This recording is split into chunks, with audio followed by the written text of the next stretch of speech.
Anecdotes for success. Level up with truth, meaning, trade-offs, perspective.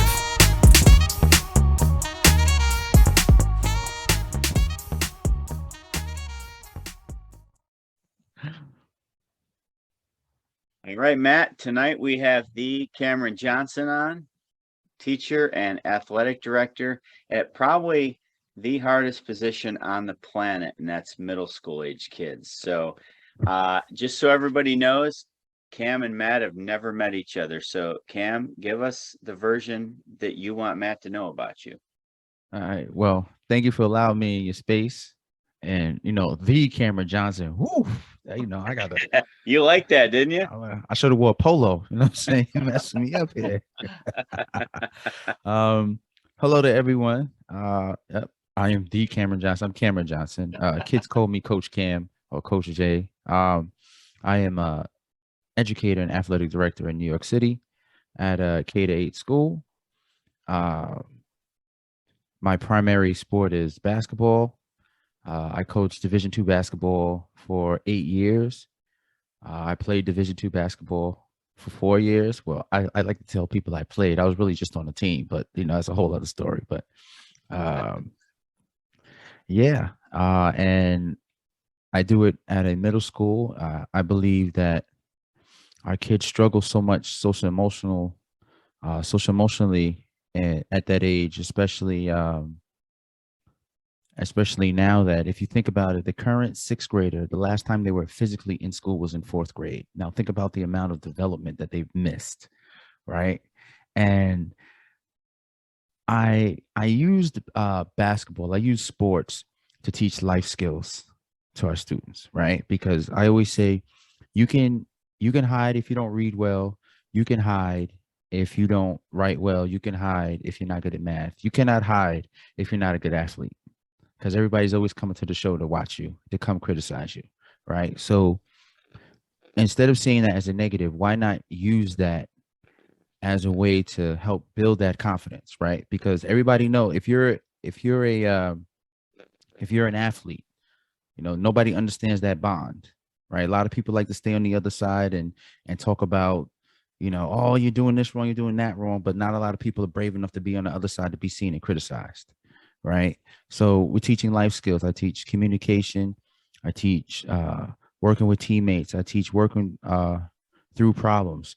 I teach working with somebody you don't necessarily want to at the time, because we know in real life, that's what happens. You got to work with somebody that you're not necessarily comfortable with. So just, teaching those things, and being that I was in college, I always thought that it was important to get to the grassroots, because as a college coach, a lot of the kids were missing a lot of those aspects. They were great athletes, but didn't know how to talk, right? Other than, I'm the star, I always got my way. You're not the star here. We got to figure out how we could communicate that. So being able to be at the grassroots was wonderful to develop them for college, even though they may not make it to college. There is all the schools, all those skills translate. I have one student, SGA president in the school upstate. Have another student, she's a trumpet player at college. I also have a former player who plays football at Tennessee Tech. I tell them, I don't care what you do, just go do something. Use the skills that I've given you, and that's what matters the most to me, Matt. So being that, because of the pandemic, the athletic money was cut, unfortunately. Usually that's the first things to go.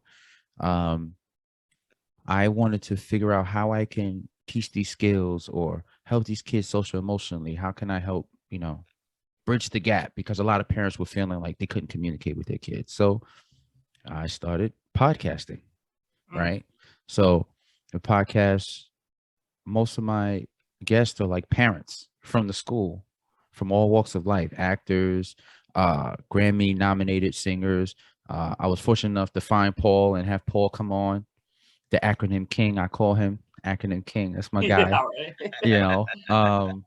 And just come on. It just talk about your stories, talk about your perseverance, talk about how you found your passion in the job you're working in now, right? How did you go from what you thought you were going to do in middle school to where you are now, right? And these are the stories that our kids need to hear, because they think like this is the first time it's ever happened to them in their lives and they're by themselves, right? And we need to share these stories, let them know they're not by themselves and they're not, they can reach out to people who understand them at some level. So just providing that door. And in this process, I learned that my skill wasn't basketball, right? I always thought, oh, my skill is basketball. No, my skill is not basketball. My skill is uplifting children. My skill is finding ways to communicate between parent and child, right? My skill is being an open ear. My skill is being able to listen, right?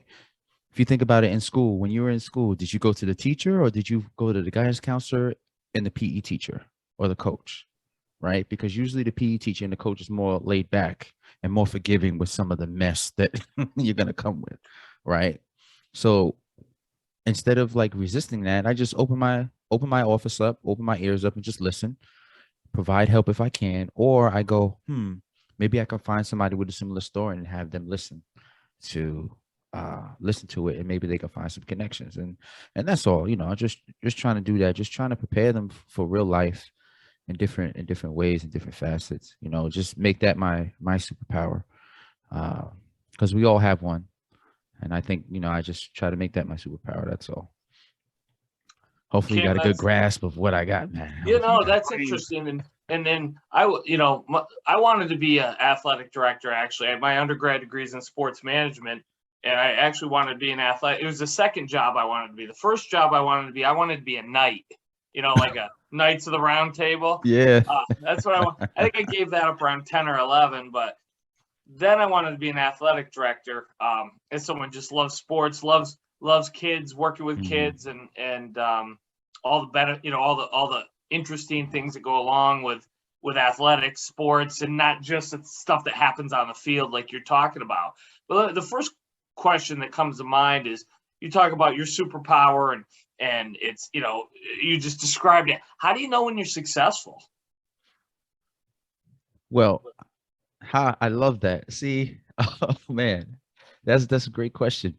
I actually watched here's a guy that I follow. His name is Jeff Aiken. He actually is helping me out with this podcast stuff. He does a podcast about Star Trek and leadership. And I happen to like find him. You're on Instagram, you're scrolling through. I happen to find him on Instagram. And I was like, let me just take a listen. I happen to be a Trekkie, a closet Trekkie, but I happen to be a Trekkie, and I was like, I'll just take a listen. And what he does is he connects the lessons in Star Trek to leadership. So, I reached out to him, and he responded. Usually you don't expect anybody to respond, right? He responded. Right. So we had dialogue back and forth, and he actually was like my first first person I didn't know like personally to be a guest. Okay. And I was like, I took a shot in the dark. I was like, hey, do you want to be a guest? He was like, absolutely. Wow. Right. And I was like, oh, now I'm going to my wife. The Star Trek guy is going to be on my podcast. This is cool. Right. So he's a great guy to follow based on leadership. But anyway, I bring up that story because he was just at Podfest, and he talked about how do you measure and define success, right? Because that's different for everybody. Yeah. Okay. How I measure and define success is not by wins and losses. I can't do that. In college, I did that because wins and losses meant I get to keep my job. Job security, right? Job security. Okay. At the middle school level, okay, I think my last year I went 8-2, right? But the year before that, I was like 2 and whatever. You know what I'm saying? But I measured success by the kids pick up the phone and call me. Hey, coach, what's going on? What you doing? Oh, coach, I need your advice. And these are kids that are still in college or they're in high school. Or, hey, coach, are you running a clinic? I want to run a clinic for you. Right? Because what I've taught them, that means they're able to teach other kids what I've taught them. They've come back to the program to reinvest in the program. That's how I measure success. I measure success by they call me and say, hey, I got a full scholarship to Hartwell College, or I'm playing football at Tennessee Tech, or I'm playing the trumpet, or I'm SGA president. That's measuring success. That means the life skills are that what I've taught them over time, not just the basketball, they're implementing. I mean, I got a kid now. He's going to go to St. Leo to run track down in Florida. Yep. You know, he's like, "Oh, coach," and I'm like, "I don't. What you say? What you asking me for? Bye." Right. You know, where you want me to send a recommendation? I don't. Whatever. You know. So that's how I measure my success, and that took me a while. I'm not gonna lie to you. That took me a while to accept the fact that the success was going to look different because I was trained for so long as a college athlete to a college coach that success was winning, Yeah. right? But at like I said, in the lower levels, not winning. It's do they still call you? Do they come back? Do they reinvest? A couple of weeks ago, yeah, a couple of weeks ago, I called them. I sent out a text in a group chat, and I said, "Hey guys, I'm going to be at Brooklyn Bridge Park with my son. You know, if you want to come down and hoop a little bit, you know, do so." Okay, okay, coach. Let's see. You know, if we can make it a night. Okay, 9 of them show up. I mean, they're all like 6'1", 6'3", 6'5", like towering over me, and I got destroyed. But you know, not to say little middle school, but that's success, right? They came. Coach called them. They came. They made time, right? They wanted to know how I was doing, what was going on in my life. You know, so that's how it defines success. When you're able to, you know, when they return to the village with good news or needing advice, and things like that. That I got to tell this story. It's so funny. One of the kid that from he goes to Poly Prep in upstate New York. He calls me on FaceTime and he's talking about his day. You know, he's having trouble in science. He's going to work it out. It's all right, coach. Appreciate you, but remember, my phone worked too. I said, "Oh, okay." That means he wants me to call and check in, and then proceeded to tell me how chapped my lips were. Yeah, You know, honesty. honesty. But look, he called me. He wanted to talk. He checked in. And he felt comfortable enough to joke around and be playful. But that's at the end of the day, that's success. You know, um, so you gotta change your perception. You gotta grow up a little bit, change your perception. Yeah, well, in our podcast, Paul and I, we have guests on, and we talk. I mean, we talk about anecdotes for success is what we call it, and Mhm. it's interesting because success is much more subjective than I think objective in many ways, and especially someone who comes from a background like you do of athletics. What I tell, because I talk to more business people. Right. I'm more in the business area, and athletics is so zero sum game, right? There's a winner and there's a loser every Right. time. I Every mean, time. out on the floor or the field or in the pool or whatever avenue you're in. And so I think we get so caught up with this winning losing thing. Now it has its advantages. It teaches a lot of great lessons, right? In life, Right. not the least of which is how to be a good loser, right? How to learn from losing. It's a huge advantage, huge lesson, I should say, for all of us. But it's so like I said, it's zero sum. It's a winner and it's a loser.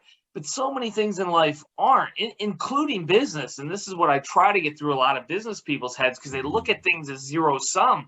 I own businesses, and although I compete out in the marketplace with my competitors, if you will, I mean, I do.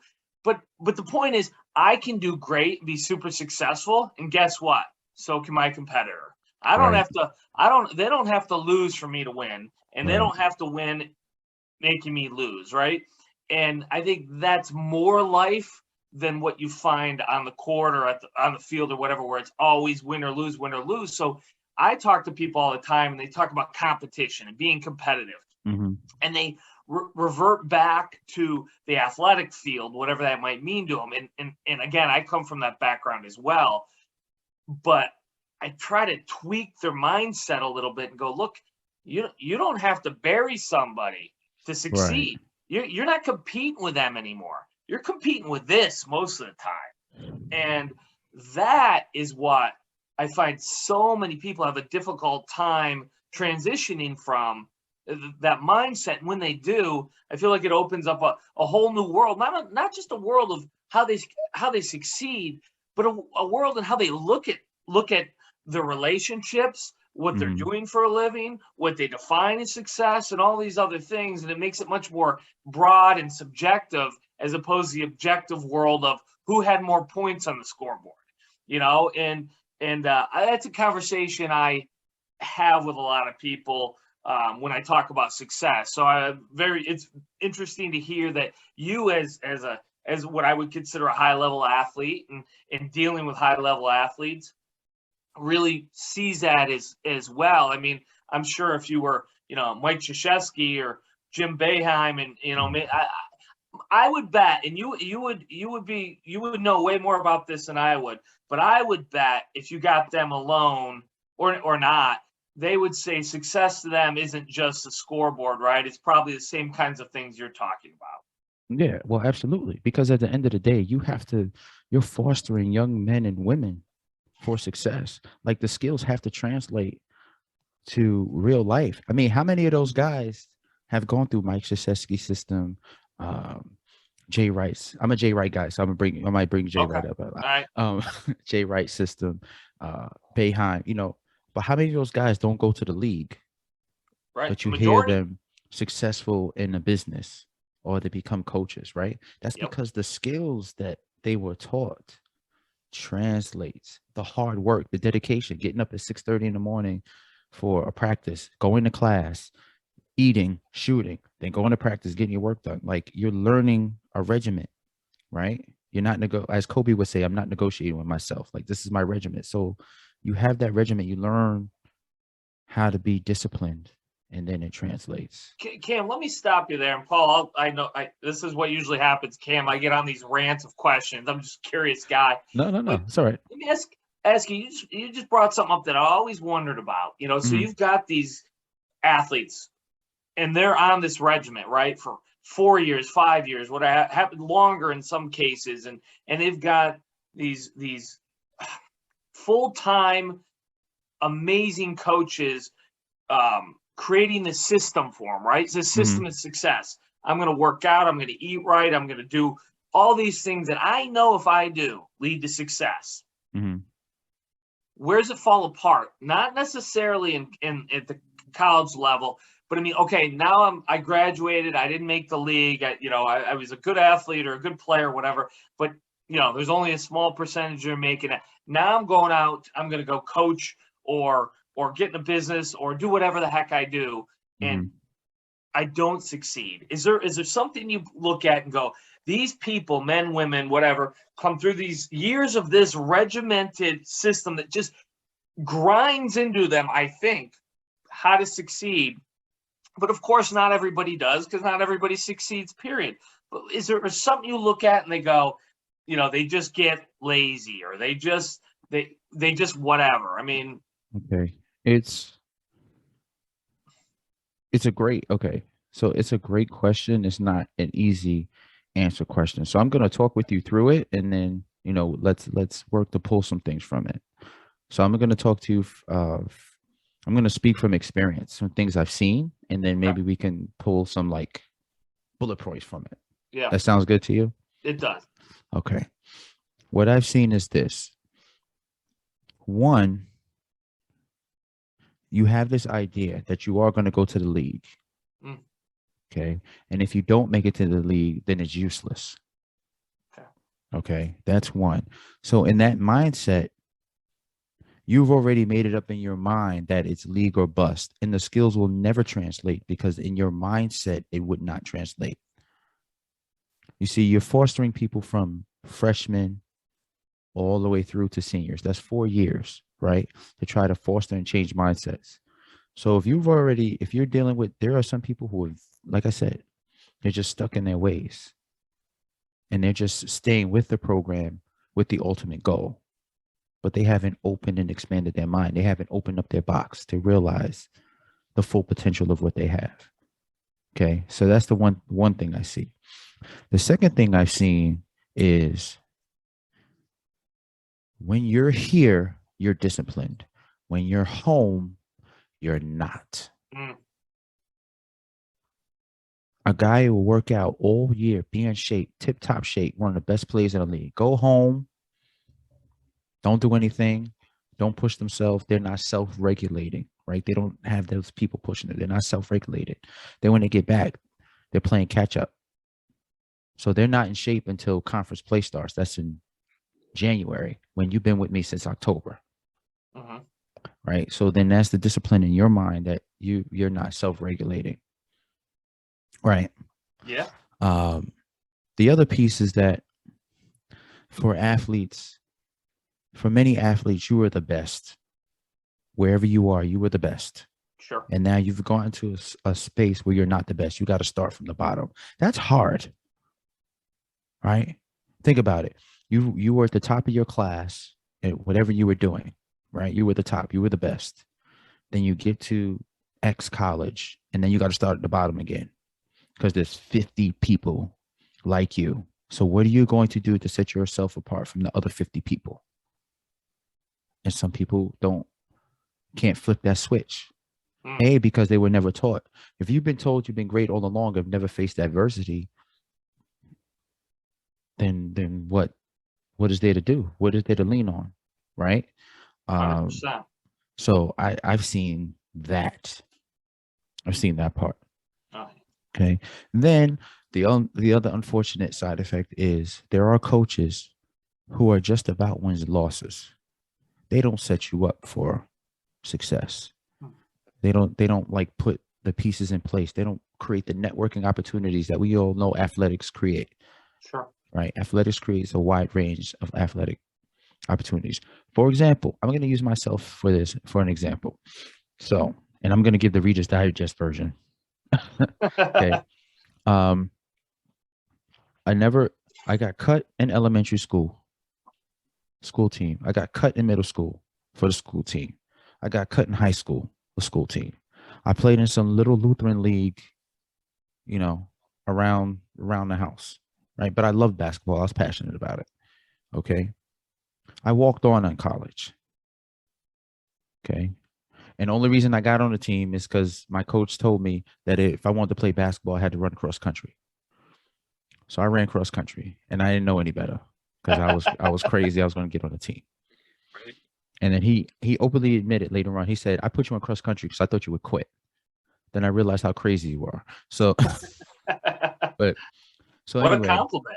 yeah, he said, "I realized that I wasn't going to get rid of you." So, Yeah. but fast forward, so I didn't play a lot. Like this is called, I averaged 0.4 minutes a game, right? But after every game when I would go in and complain that I didn't get any playing time because I saw stuff, instead of my coach throwing me out the office, he would ask me, "Oh, what do you think of this? What do you think of this play?" And I'm like, "Oh man, he should have cut back door, and he was stunting on the left side, and he didn't pop out all the way, and now he left the weak side open, and he was being lazy on the weak." I didn't know. I thought I was just talking basketball like I was supposed to, right?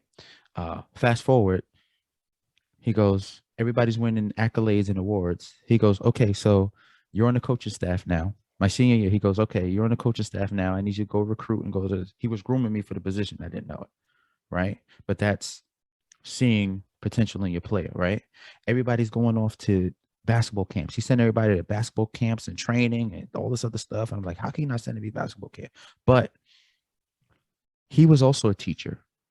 So he said, "Okay, listen, my school is hiring during the summer. You should go work there." And I put the recommendation in for you. Right. So it's like, oh, okay. So I went there. They liked me. I stayed there for 15 years. A woman there liked me, sent me to go get my master's. But that's because my coach saw potential in me and set me up for success. You understand what I'm saying? So I do. it's about putting people in the right spots, even if they don't realize it. I didn't realize it. I didn't know. I just thought this is what you was going to do.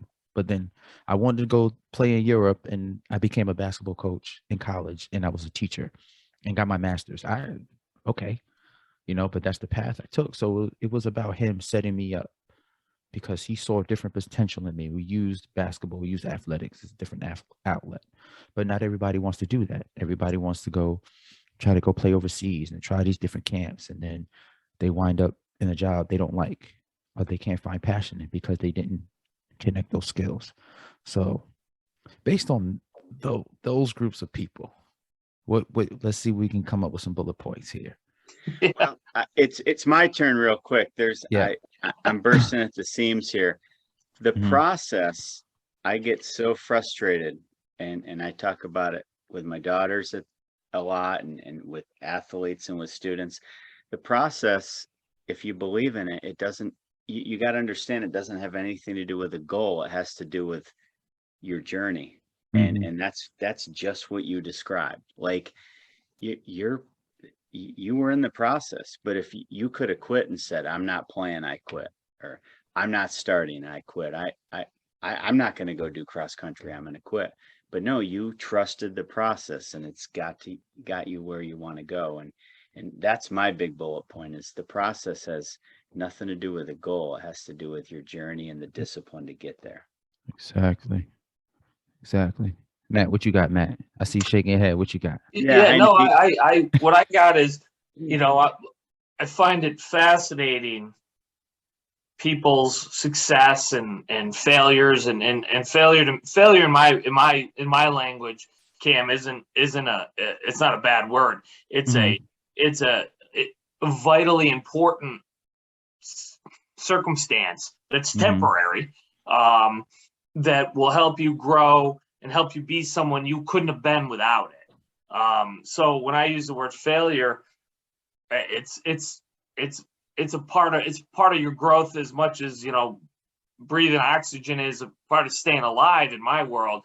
I preach failure. I'm you got to go and do, but I'm fascinated with the people who are in environments that try to breed success, and then look, that doesn't always continue. And a couple of things you brought up really hit home with me, not the least of which was, I think one of the things is, it's easier to be disciplined when someone's on you all the time, right? When Right. they go home and then they get lazy, or they don't work out, they don't run as much, they don't lift, they don't do all those other things they should be doing in order to be successful. And whether we're talking about an athlete or anyone in any circumstance who wants to be successful at something, you've got to Mhm. be self-disciplined, and you've got to be willing to put in that work and that time. And if you're not, that's okay. Just don't come to me about the consequences, because I Right. know what the consequences are going to be. And one of my favorite athletes of all time is someone you brought up already, Kobe Bryant, who, when he was playing, was one of my least favorite athletes of all time. I never liked Kobe. I always rooted against him. Mhm. Always, always, always, always. And the whys had a lot more to do with, he was challenging the greatness of my Michael Jordan, and how dare he have the gumption to do such a thing. So I always rooted against him. And then he retires, and then I start learning more about his work ethic and what else he was doing, and I'm going, oh my God, did I miss the boat? This guy is the model right here. This guy Right. is everything, that I would want to be. But I don't have the discipline he has. I don't have the work ethic he has. I certainly don't have the talent. That didn't matter. I mean, that guy was going to outwork everyone all the Mhm. time, and he's become, to me, now over the last however many years, 5, 6, 7 years, one of my favorite athletes of all time, having nothing to do with what he did during those 48 minutes we all watched on TV. It was Mhm. about the other 23 hours and 12 minutes that he spent every single day, and that's what blows me away. That's the kind of thing that I just, I look at a guy with that level of success, and you just think it's God given. And certainly there was, to some extent. Look, not everyone's 6'7", right? I mean, Right. that itself will get you somewhere. It won't get you at 5'7". So, but the work he was willing to put in, and the difference that makes in someone. And like I said, I'm just fascinated about people, especially who come from a program of structure, which athletics is a great example of, then it doesn't translate. I'm just always curious as to why. And the only thing I really ever come up with is discipline. But you said another one that I think was really important, that I hadn't given a lot of thought to, is, Mhm. where was your leader, your coach, or whoever, to help set you up? And that's something I hadn't given a lot of thought to. So Yeah. that one's got my wheels turning. Yeah. I had them college coaches. Um, my youth coaches, for the good and the bad of them. I had a coach. He was, man, how much time you got? This is getting good. You know how you start talking and you start thinking of stuff. You're like, oh, wait a minute, hold on now. I had a coach. He was my friend's father. He was next door. And man, we would get into it all the time. All the time. Like just get into it. I'm like, he don't like me. I don't like him. We just get into it. But every time there was a tournament or something coming up, he was like, hey Cam, you coming to play? And I'm like, yeah, sure, I'm coming to play. Like, you know, and we just get into it, just argue back and forth, disagree, never really saw eye to eye. And then as adults, like, because he coached the adult leagues a little bit, we going back and forth. And one day he just said to me, he said, man, I just love your perspective on stuff, man. I love just bouncing ideas off of you, and that struck me like, oh, okay. Like, when you're older, you kind of like get it. It's like, okay, it wasn't that he didn't like me. It's just that sometimes you just need somebody to bounce ideas off of, or somebody who's going to bring, different perspective to Different stuff. And you may perspective. Yeah. not, Yeah. and you may not agree all the time. And we didn't, but I knew where his heart was for the game, and he knew where my heart was and passion for the game. So now, being an adult now, I have much respect and admiration for what he did, because he was a volunteer, right? We talk about those guys, Yeah. volunteered his time. Another guy who, uh, Lance Clark, another guy, volunteered his time, allowed me to expand my game. Love him to death. Then big time coach, Ed Denning. So my church actually like lost their team. We didn't have enough players. And Ed Denning was head of our rival church. And he was like, oh, they're looking for a team. And he said, sure, come on. So I'm like, okay. I knew the guys a little bit. They knew me. And he says, hey, you got to play point guard. I didn't play point guard like that. He said, you got to play point guard. I was the fat kid. They put the fat kid in the post because I was big. Okay. All right. My favorite players, I took a little bit from everybody, but my favorite players were Charles Barkley and Antoine Walker. So just to let you know where my head was. All right. And he says, no, you're going to play point guard. I said, okay, I'd love to play point guard. I wanted to play point guard the whole time. So, okay, here are the 3 plays. Run the team. All right, sure. Win states, win Long Island tournaments, went to nationals, right? And I wasn't even a big time scorer. I just loved putting people in place. I would yell at guys. I'm like, I want to pass you the ball. Be where you're supposed to be, so I can give you the ball. Right? And one kid figured it out. He's like, oh, if we just run, Cam's just gonna throw us the ball. And he scored a lot of points, and he thanked me so much. But but I bring him up to say, in the huddle, the coach has the clipboard and he's drawing the plays. So we're in the huddle, and I'm snatching the clipboard out of his hand. I'm going, listen, you got to come here. In this point, I'm throwing you the ball because this guy's lazy. I just watched him eat McDonald's before he got on the court. He's not going to run up here. He's feeling late. But that's how I thought. Now as an adult, my thought process was I always watched. Everybody's warming up, I would just watch the other team and watch what everybody's doing. And I knew the kids were coming in with McDonald's and Wendy's and things like that. I'm like, okay, he's not going to move. That's going to hit him soon. He's not going to move. And sure enough, the guy never made it to the free throw line. And if he overplayed it, the guy go right by. I said, I'm going to give you the ball until he guards you. 5,000 assists. I don't care. But the idea that he allowed me that space, he didn't label me, right? We talk about labels as well, right? Like, you have to play point guard because you're this big. You're the power forward because you're this big. He didn't label me. He says, I know where your head is. This is where you're going to be. And he allowed me to grab the clipboard and draw plays up and make alterations and counters and things like that. And then, like I said, as an adult, later I found out he told my dad he's going to be a coach. He just doesn't know it yet. I'm 16, 17 years old. And he saw it then. He's like, he's going to be a coach. He just doesn't know it yet. So just having people, and I go back to the village, right? Having the people in place to see you, right? The whole child, right? Not just the pieces of you that fit for what they need at the moment, the whole person. And that's something we need to get back to. That's something I think we miss.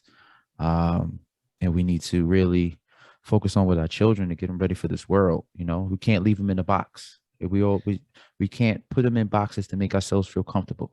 We got to let them be their authentic selves and learn how to work around that. So that's where I wanted to get this back to. You Yeah. just said, speaking to the village, tell us about your podcast and what you do. Oh, sure. So I'm going to admit, y'all, my podcast started as like a joke. One of those funny, it was supposed to be about how, you know, as a parent, you fall asleep. You know, as soon as you put the kids to bed, you fall asleep, go to watch a show. And so I was supposed to do reviews of shows. And then some people were like, "Oh, you should talk about this. You should talk about that." You know, they just started bringing up different topics. So I said, "Oh, okay. So come on and talk about it." So I started talking about men's health, uh, competitiveness, and toxic levels of sports. Kids want to come on and talk about basketball. I was like, whatever.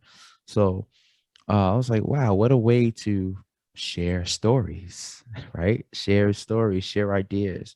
And then I also went, like I said, once the kids came in, I noticed they were struggling social emotionally.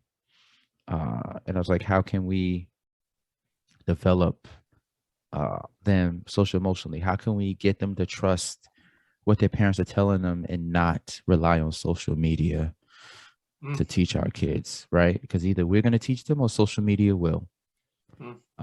So as a parent, we have to adapt to this new world. It's not like how we were growing up at all. You know, it's too much information too fast. Even for us, I mean, I consider myself a computer person, and a lot of it I'm still trying to catch up on. So, just allowing the space for people to share their stories, the kids once in a while to come on and talk about their views on social media and what's going on in the world. And all I do is hit record and let them use my computer, and they talk, and I edit it and I put it out. They get a real blast and kick out of that. I share my own personal stories about myself in middle school. I get to open up a little bit, use this platform to open up as well. Um, and it turns into our village stories, right? We light the lanterns for the path for our children. That's what I like to say. So we light the lanterns for our children so they can follow the path.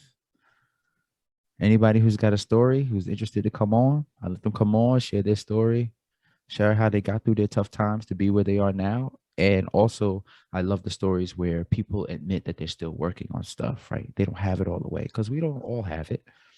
You know, it's not about perfection. We don't all, I tell them, look, I'm still working on stuff. Y'all got to forgive me. I tell them that all the time. So just to let them know, like, you're not going to get it right all the time, but you have to continue at the work.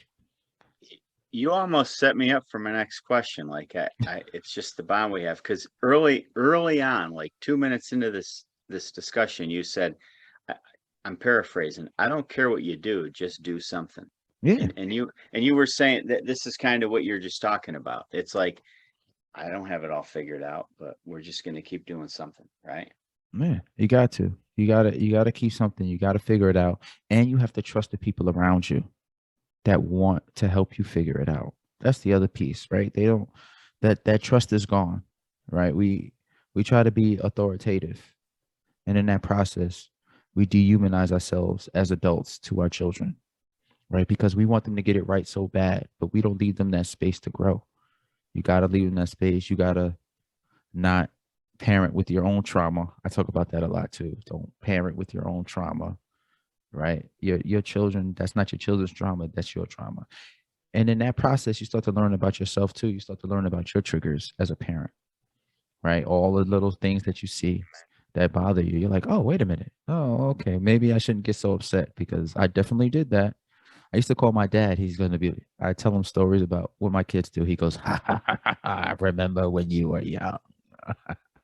You know, so just being mindful of those things. And through this journey, like I said, I learned a lot about myself and trusting in myself and knowing what I'm doing. And hopefully my kids get something out of it.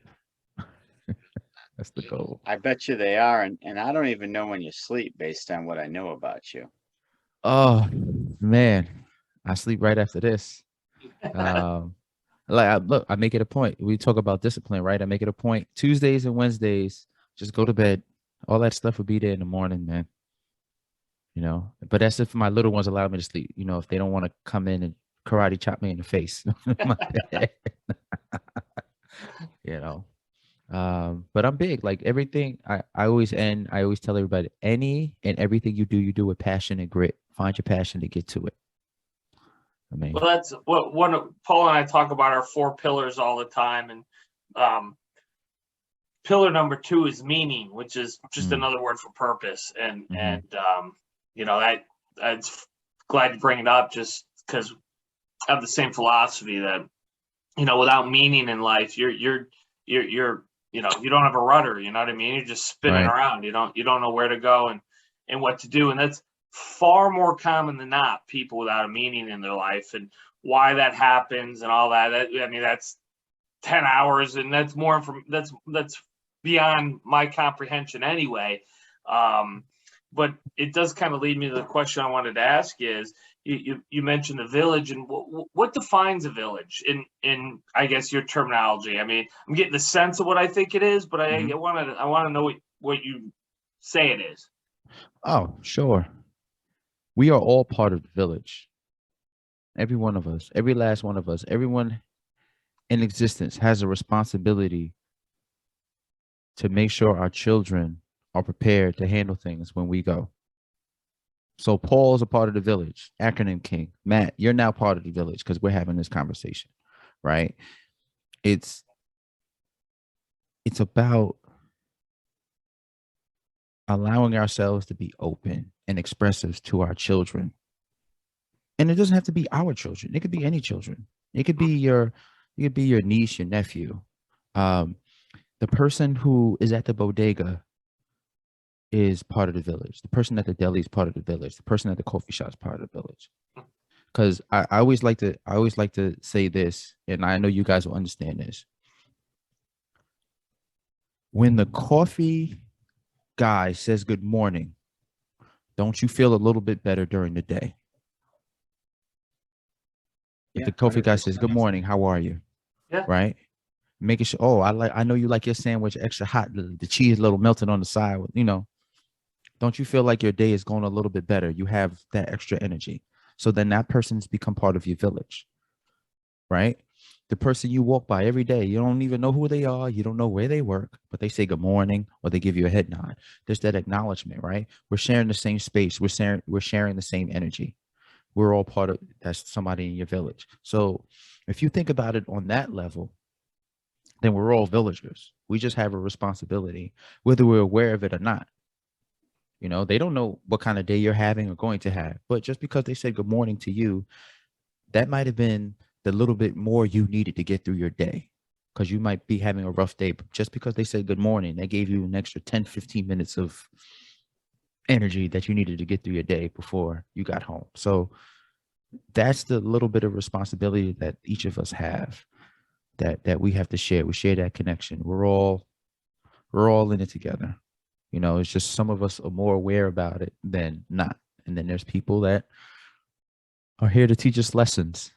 They're another byproduct of the village, right? But they serve a purpose. They're not aware of that purpose, but so that's just my idea of the village. So our village stories, everybody's welcome to come in, share their story one way or another. Matt, we have a lot in common with Cam, don't we? Yeah, definitely. Cam, tell us the name of your podcast and where we can find you on social media. Sure. So my podcast is called Our Village Stories, Parenting Through Passion and Grit. You can find it on YouTube, Apple Podcasts, Spotify, wherever you get your podcasts. You can also find it on a.coachcam.com. That's AYE, coachcam.com. I put that there because usually when they say, hey, coach. Hey, coach. That's how they refer to me. So I say, you know what? I'm just going to keep it. That's great. And then you can also find me on Instagram or Twitter at a.coachcam. It's all the same handle pretty much.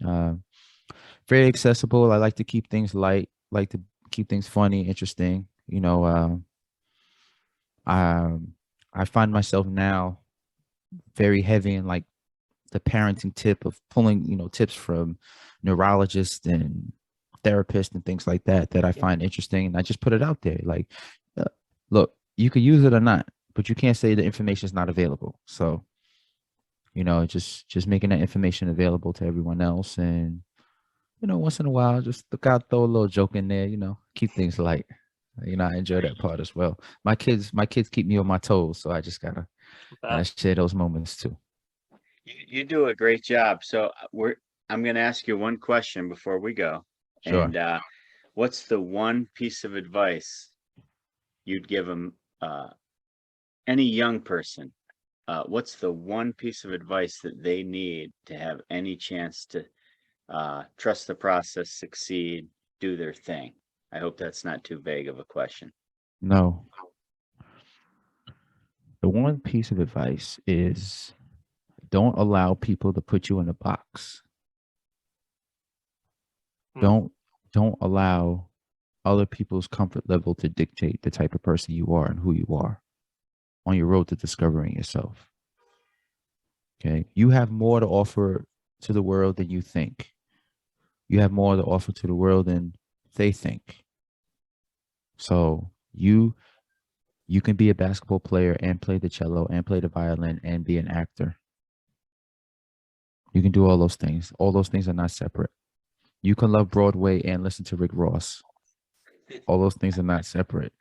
You can have different facets of yourself. If people are not comfortable with that, that's a them problem, not you. So don't let any. I think that's awesome advice, but not just for young people. I think that's advice for I do. I know there's people, I'm 46. There's plenty of 46-year-olds who need to hear that this moment as well. Thank you. Thank you. Yeah, I mean that. Yeah. You stole my thunder. I was going to say it's priceless. So it's universal. That's in fact, a lot of older people tend to box themselves on their own, you know, and that's they need to know just what you said. So I'm glad you said it. I'm gonna, share that. I guess I would say, but I just think it's so common for as people get older, they get comfortable and they just tuck themselves in that this is who I am. Right. And the journey isn't as profound, isn't as exciting, isn't as available and open as it could be when you do that to yourself. Exactly. Absolutely. See, you got it. Look at that. Boom. Look at that. This was awesome. I'll tell you, I'm gonna put Matt on the spot. Cam, I think you have another podcast guest in Matt. Oh, I absolutely do. Absolutely do. Matt, anytime.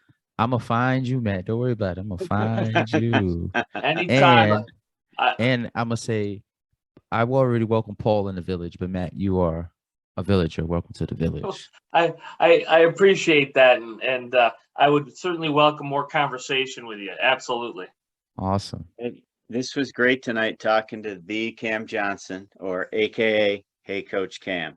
Right? Is that better? Yeah, I appreciate Cam, you. Hey, thanks for taking the time with us. This was awesome. No problem. Thank you for allowing me in your space. All right, take care.